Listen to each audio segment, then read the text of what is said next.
நற்பணிமன்ற கருணை உள்ளங்களுக்கு மேற்படி சுவிஸ் நலிவடைந்தோர் உதவி சங்கத்தினூடாக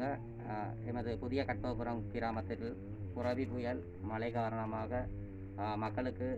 சரியான அன்றாட வேலைகள் மற்றும் அதில் பாதிக்கப்பட்ட மக்களை நாங்கள் நேரடியாக எமது கற்பக சனச நிலையம் ஊடாக நேரடியாக சென்று அம்மக்களுக்கான என்ன தேவைகள் என்ன பார்வையிட்டு மக்களுக்கான உலருணவு உதவிகளை வழங்கி வைக்குமாறு வன்னி நற்பணி மன்றம் சார்பாக அவர்களுடைய முகாமையாளருக்கு கடிதம் மூலமாக தெரியப்படுத்தியிருந்தோம். அந்த வகையிலே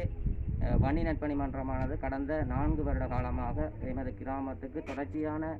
பாதிக்கப்படுகின்ற சந்தர்ப்பங்களில் தொடர்ச்சியாக அவர்கள்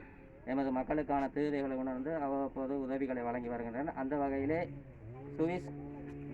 நலிவடைந்தோர் உதவி சங்கத்தின் ஊடாக இன்று பாதிக்கப்பட்ட மக்களுக்கான 10 பேருக்கான 10 பொதிகள் அம்மக்களுக்காக வழங்கி வைக்கப்பட்டுள்ளது. அந்த வகையிலே இந்நிதியினை வழங்கிய அமைப்பினருக்கும் மற்றும் வன்னி நற்பணி மன்றம் தொடர்ச்சியாக மக்களோடு பாதிக்கப்படுகின்ற சந்தர்ப்பங்களில் அம்மக்களுக்கு உலருணவு பொருட்கள் மற்றும் அபியாச புத்தகங்கள் என பல வகையான விதமான உதவி திட்டங்களை வழங்குகின்றனர். அந்த வகையிலே எமது கிராம மக்கள் சார்பாகவும் ஆதவன் விளையாட்டுக் கழகம் மற்றும் சனசம நிலையம் சார்பாகவும் எமது நன்றியினை தெரிவித்துக் கொள்வதோடு தொடர்ச்சியான இவ்வாறான பணிகளை மேற்கொள்வதற்கு நாங்களும் அவர்களுக்கு உறுதுணையாக இருப்போம் என கூறிக்கொண்டு எம் மக்கள் சார்பாக நன்றியினை தெரிவித்துக் கொண்டு